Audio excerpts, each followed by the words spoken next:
Pangan Yali. Om Swastiastu. Salam harmoni.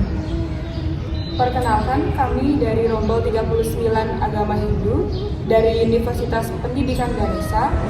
Kali ini kami ingin mempraktekkan bagaimana membuat Banten Pejati. Sebelum itu, izinkan kami untuk memperkenalkan diri terlebih dahulu. Perkenalkan, nama saya Niputu Tika Winda Putri dengan NIM 23110311194, Prodi Pendidikan Guru Sekolah Dasar. Selanjutnya ada teman saya yaitu Perkenalkan, nama saya Nima Devita Aristiawati dengan NIM 23110311263 dari Program Studi Pendidikan Guru Sekolah Dasar. Perkenalkan, nama saya Nima Dedwi Merta Septiari dengan NIM 23110331340 dari Program Studi Pendidikan Guru Sekolah Dasar. Perkenalkan, nama saya Nimade Ari Dwi Prasini dengan NIM 23110331077 dari Prodi Pendidikan Guru Sekolah Dasar. Perkenalkan, nama saya Nikita Dewa Astari dengan NIM 23110311281 dari Program Studi Pendidikan Guru Sekolah Dasar.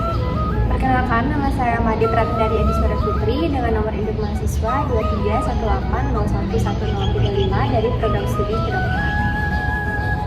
berikut adalah video praktek mengenai Banten Pejati. Selamat menonton. Untuk melengkapi Banten Pejati diperlukan segehan, yaitu segehan putih kuning. Segehan artinya suguh atau menyuguhkan. Dalam hal ini adalah kepada butekale yang tak lain adalah akumulasi dari pikiran kotor, perkataan dan perbuatan manusia dalam waktu tertentu. Dengan segehan inilah diharapkan dapat menetralisir dan menghilangkan pengaruh negatif. Segehan adalah lambang harmonisnya hubungan manusia dengan semua ciptaan Tuhan atau palemahan.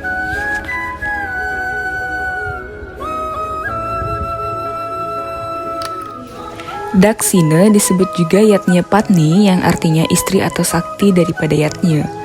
Daksina juga dipergunakan sebagai makna persembahan atau tanda terima kasih selalu menyertai banten-banten yang besar dan sebagainya perwujudan atau pertapakan. Dalam lontar Yatnya Prakerti disebutkan bahwa Daksina melambangkan Hyang Guru atau Hyang Tunggal. Kedua nama tersebut adalah nama lain dari Dewa Siwa.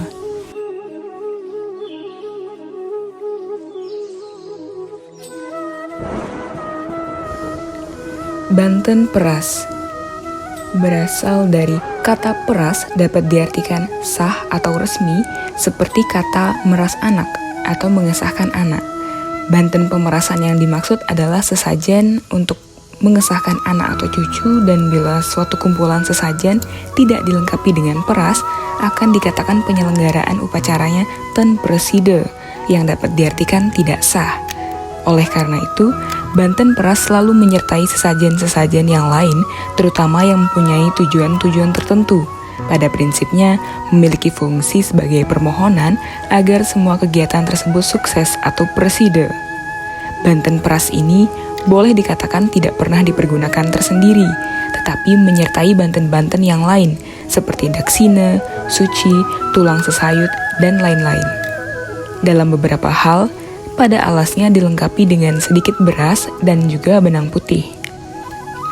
Untuk menunjukkan upacara telah selesai, maka seseorang atau umumnya pemimpin upacara akan menarik lekukan pada kulit peras dan menaburkan beras yang ada di bawahnya.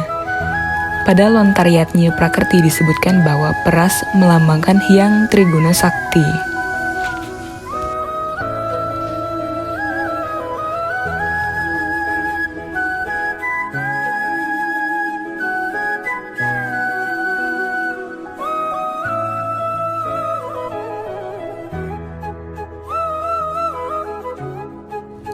Selanjutnya ada Banten Sodan atau yang disebut dengan rayunan.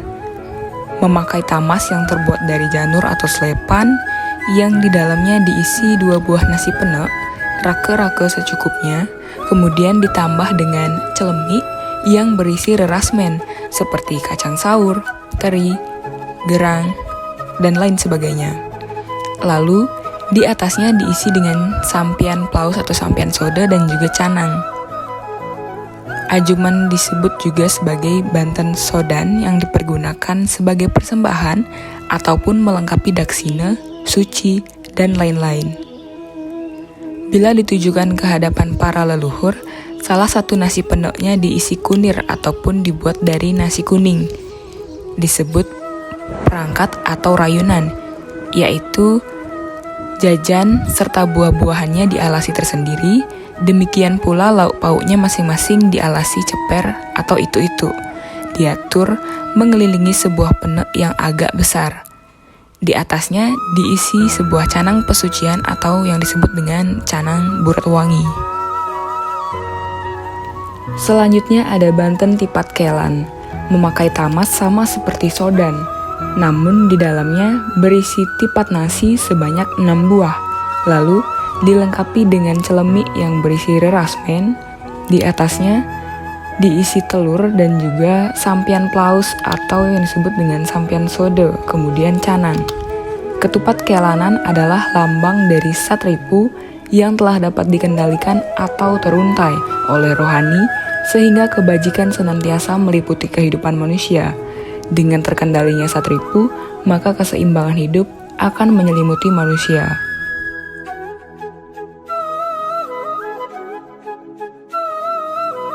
Dalam pejati juga dilengkapi dengan penyeneng yang terbuat dari 3 potong janur menyerupai bentuk kojong yang disatukan dan berdiri tegak. Penyeneng masing-masing berisi beras, benang tebus, dan daun dadap, serta porosan dan juga tetandingan bunga yang berfungsi sebagai alat untuk menuntun, menurunkan perbawah yang widi agar beliau berkenan hadir dalam upacara yang diselenggarakan. Penyeneng dibuat dengan tujuan untuk membangun hidup yang seimbang sejak dari baru lahir hingga meninggal. Pesucian yang terbuat dari ceper yang di dalamnya dijahitkan 5 buah celemik kecil dan masing-masing berisi borehmi, tepung, sekeping begina metunu, daun pucuk iris, dan berisi kapas. Tidak lupa dengan porosan dan juga tetandingan bunga. Secara umum, pesucian dapat dikatakan sebagai alat-alat yang dipakai untuk menyucikan ide betara dalam suatu upacara keagamaan. Secara intrinsik, mengandung makna filosofis bahwa sebagai manusia harus senantiasa menjaga kebersihan fisik dan kesucian rohani, cipta, rasa, dan juga karsa. Karena Yang Widi itu maha suci, maka hanya dengan kesucian manusia dapat mendekati dan menerima karunia beliau. Dengan demikian, itulah unsur-unsur dari Banten Pejati, yaitu daksina, Banten Peras, Banten Rayunan atau Sode, Banten Tipat Kelan, penyeneng, pesucian, dan juga segehan alit. Jadi, Banten Pejati adalah sekelompok Banten yang dipakai sarana untuk menyatakan rasa kesungguhan hati kehadapan ide Sang Hyang Widiwasa dan manifestasinya. Banten Pejati merupakan banten pokok yang senantiasa dipergunakan dalam yatnya dan tujuan untuk melaksanakan suatu upekara dan mohon saksinya. Baik, sekian video dari kami yang mampu kami tampilkan. Kami akhiri dengan para mesanti.